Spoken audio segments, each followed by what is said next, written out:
الحمد لله نحمده ونستعينه ونستغفره ونعوذ بالله من شرور أنفسنا ومن سيئات أعمالنا من يهده الله فلا مضل له ومن يضلل فلا هادي له أشهد أن لا إله إلا الله وحده لا شريك له وأشهد أن محمدا عبده ورسوله وبعد فإن خير الكلام كلام الله وخير الهدي هدي محمد صلى الله عليه وآله وسلم وشر الأمور محدثاتها فإن كل محدثة بدعة وكل بدعة ضلالة وكل ضلالة في النار. Jamaah Jumat azakumullah, ketika si Sobik minta kepada Umar untuk dibunuh saja karena saking tidak kuatnya, hampir setiap hari dipukuli oleh Umar dengan perpaku sebagai bentuk hukuman atas kelancangan Sobik ngotak-ngatik ayat Al-Quran, sesuatu yang para sahabat mendiamkan di otak-atik oleh manusia bernama Sobik ini. Di antaranya surat Wal-Adiyati Dawha, Fal-Muriyati Qadha, dan seterusnya. Para sahabat semuanya diam dengan ayat ini demi budak-budak perang yang lari terengah-engah. Maksudnya apa? Kalau tidak paham ya sudah. Nah, si Sobik ini mengutak-atik ayat itu. Dan sampai hari ini ada model manusia-manusia seperti Sobik. Ketika membahas tentang darah haid itu kayak apa, darah istighathah, ciri-cirinya seperti apa, dia tak tertarik. Dia tak tertarik. Padahal ini jelas bermanfaat. Bagaimana seorang wanita tidak bisa membedakan antara darah haid dengan darah istighathah? Berapa masa idah wanita yang ditinggal mati oleh suaminya, yang hamil dan seterusnya? Ini sangat penting. Nah, model-model seperti Sobik ini tidak tertarik dengan ilmu-ilmu seperti itu. Tetapi sesuatu yang kita tidak perlu tahu, hanya Allah yang tahu, justru di otak-atik. Alif alifnya apa, lamnya apa, mimnya apa. Nah, termasuk kuda-kuda yang lari terengah-engah. Ini kudanya siapa, di perang apa, kita nggak tahu apa-apa. Dan tidak dijelaskan di situ. Ya, tapi si Sobik ini mengotak-atik. Dan kita tahu siapa Umar. Yang kata Nabi, seandainya ada Nabi lagi setelah aku, tentu Umar yang akan jadi Nabi. Dan jika setan berpasan yang dimaksud dengan jin, yang dimaksud adalah jin kafir berpapasan dengan Umar di satu jalan, maka jin akan menyingkir mencari jalan yang lain. Takut bertemu dengan Umar, bodohnya jin. Padahal Umar tidak melihat jin. Tidak ada manusia yang bisa melihat jin kecuali para nabi, para rasul. Dan Nabi memberi julukan kepada beliau Al-Faruq karena Umar sangat tegas memisahkan antara hak mana yang batil. Tidak ada kebatilan sedikit pun kecuali ditumpas oleh beliau, terutama yang syubhat. Ini salah satunya. Ini salah satu. Dan si Sobik meminta kepada Umar, udah bunuh saja aku. Nah, sudah tidak kuat menahan sakitnya pukulan itu. Kata Umar, seandainya engkau menggunduli kepalamu, membutaki rambutmu, engkau gak punya rambut, aku tidak ragu-ragu membunuh engkau. Tapi saya, rambutmu masih ada. Berarti bukan engkau yang dimaksud oleh Nabi SAW. Karena Nabi menyatakan bahwa kelak sepeninggalku akan muncul manusia-manusia yang muslim tapi patut dibunuh. Salah satu cirinya apa? Membutaki kepalanya. Karena haram dalam Islam membutaki kepala kecuali dalam dua keadaan: ketika akikah umur 7 hari bayi, dan ketika tahalul. Di luar itu tidak boleh. Haram kecuali darurat tentu. Nah, ini dia bahwa orang-orang sesat orang-orang yang menyimpang dari manhaj yang hak. Banyak dari mereka yang disabdakan oleh Nabi SAW, dan ada ciri-ciri khusus, ada ciri-ciri tersendiri di antaranya itu. Ciri yang lain banyak. Jidatnya hitam karena bekas sujud, kemudian wajahnya pucat-pucat karena hampir setiap malam salat malam, badannya kurus-kurus karena hampir setiap hari berpuasa. Ini kan ciri-ciri yang bagus, ciri-ciri yang bagus, tapi dicampur dengan ciri-ciri yang buruk. Apa? Membutaki kepala tadi.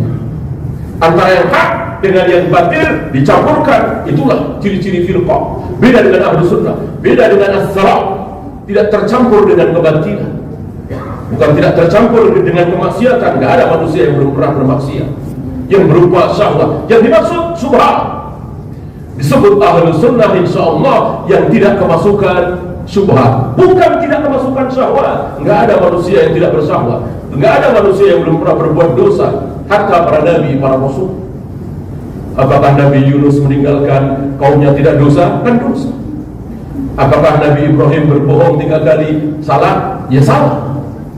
Apakah Nabi mengatakan besok tanpa ucapan insyaallah? Salah? Salah. Ketika beliau bermuka masam kepada seorang buta Ibnu Ummi Maktum berdosa? Ya berdosa, maka ditegur dengan turunnya ayat abasa wa tawalla ja'ul amal dan seterusnya. Apalagi kita, hanya para nabi, para rasul maksum. Ketika mereka salah langsung ditegur oleh Allah. Sedangkan Abu Bakar salah, enggak ada teguran. Ketika Nabi wafat, Abu Bakar atau Umar salah, adakah teguran dari langit? Tidak. Tidak ada. Dibiarkan oleh Allah. Sampai hari ini tidak ada lagi yang maksud. Yang dimaksud dengan Ahlus Sunnah yang sebenarnya dia tidak terkena syubhat. Bukan dia pasti hafal Al-Quran, dia pasti terbebas dari zina, khamar, judi dan seterusnya. Tidak. Ada sahabat yang berzina? Ada. Ada sahabat yang minum khamar? Ada.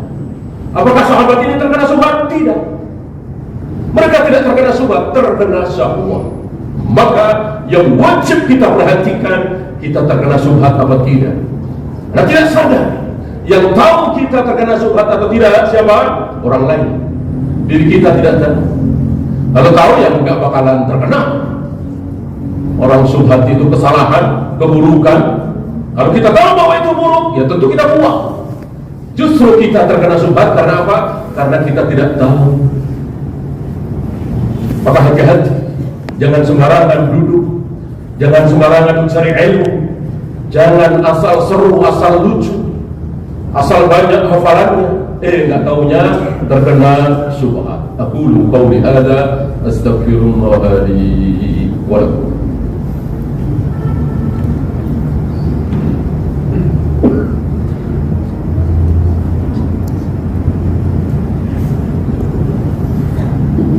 Alhamdulillah hamdan katsiran thayyiban mubarakan fihi kama yuhibbu rabbuna wa yarda. Asyhadu an la ilaha illallah wahdahu la syarika lah wa asyhadu anna Muhammadan abduhu wa rasuluhu wa ayyuhal ikhwan. Muhammad bin Sirin, seorang ulama besar. Beliau menutup kedua telinganya karena satu dan lain hal. Beliau tidak sanggup meninggalkan, tidak bisa meninggalkan tempat itu. Sementara di situ ada seseorang yang berbicara dan beliau tahu siapa orang ini, maka beliau tutup kedua telinganya. Ketika ditanya, beliau mengatakan, aku khawatir kemasukan syubhat lalu tidak keluar lagi. Seorang ulama bin Sirin, ulama besar, masih takut terkena syubhat, apalagi kita. Justru yang ada sebaliknya, kita merasa seolah sudah menguasai segala bidang ilmu, sudah begitu faham. Maka ketika ada orang ceramah, ketika ada orang memberikan pelajaran, kita pasti tahu mana yang hak, mana yang batil. Ambil yang benar, yang salah jangan diambil. Ini sebuah kesombongan. Berarti dia merasa lebih pintar dari si penceramah itu. Iya kan? Jadi seorang penceramah itu murid dia, Padahal profesor doktor si penceramahnya itu, dia mengatakan nggak apa-apa, dengerin saja. Yang baik kita bawa pulang, yang nggak baik kita tinggalkan. Dia tahu. Ya, ini sebuah kesombongan. Ya. Di zaman sahabat tabi'in, atba'ut tabi'in, begitu kerasnya mereka terhadap syubhat. Bagi penguasa bukan cuma ucapan, tapi diperangi. Apa yang dilakukan oleh Ali bin Abi Thalib terhadap syubhatnya orang-orang Khawarij? Kan diperangi sampai habis. Hampir 3.000 jumlah mereka, ya kan, yang tidak mau taubat. 2/3 dari mereka bertaubat. Sepertiganya, kira-kira 3.000 tidak mau bertaubat, dihabisi, diperangi, dibantai oleh Ali bin Abi Thalib. Padahal mereka luar biasa. Nabi sendiri yang mengatakan kalau sholat kalian dibanding dengan sholat mereka, kalian merasa kecil. Puasa kalian dibanding dengan puasa mereka, kalian merasa kecil. Itu luar biasa ibadah mereka. Tapi Ali bin Abi Thalib tidak ragu-ragu, dibantai mereka, dihabisi mereka. Tapi sayang tidak habis, nyisa kira-kira 10 atau 11 orang. Nah yang sebelah sini yang lari dan kemudian menyebarkan faham-faham Khawarijnya sampai hari ini, sampai hari kiamat. Dan kelak mereka bukan berdiri di belakang Nabi Isa, tapi berdiri di belakang Dajjal. Inna lillahi wa inna ilaihi raji'un. Bagaimana pendahulu mereka luar biasa ibadahnya, ketika Dajjal muncul berdiri di belakang Dajjal, membela Dajjal, menyembah Dajjal. Itulah syubhat, itulah kebodohan. Nah, orang-orang Khawarij ini, ciri khas hari ini bagaimana? Mereka mudah mengkafirkan sesama muslim.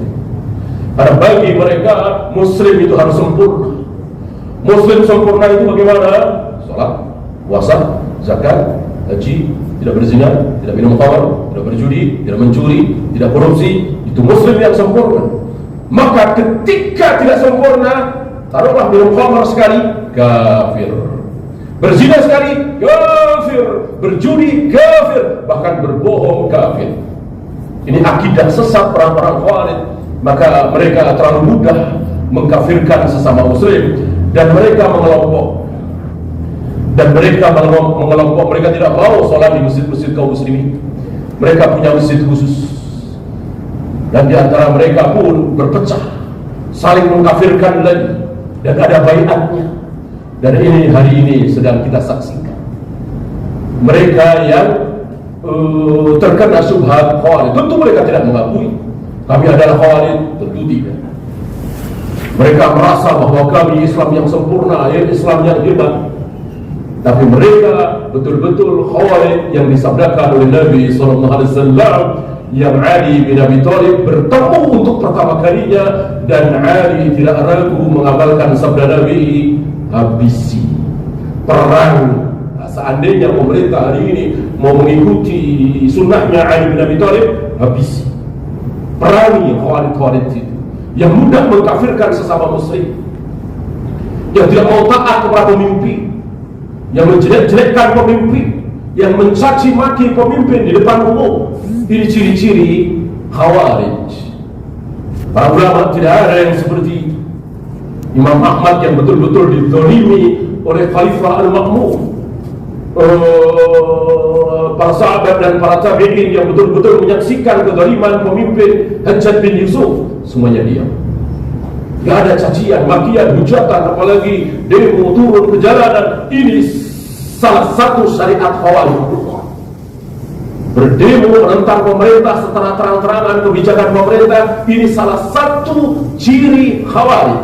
Salah satu syariat Khawarij seperti ini. Ahlus Sunnah mengharamkan seperti ini. Seandainya demo itu boleh sunnah, tentu para sahabat dan tabi'in yang pertama kali akan demo menentang kezaliman Hajjaj bin Yusuf. Entah berapa ribu kaum muslimin yang dipenggal lehernya oleh Hajjaj bin Yusuf.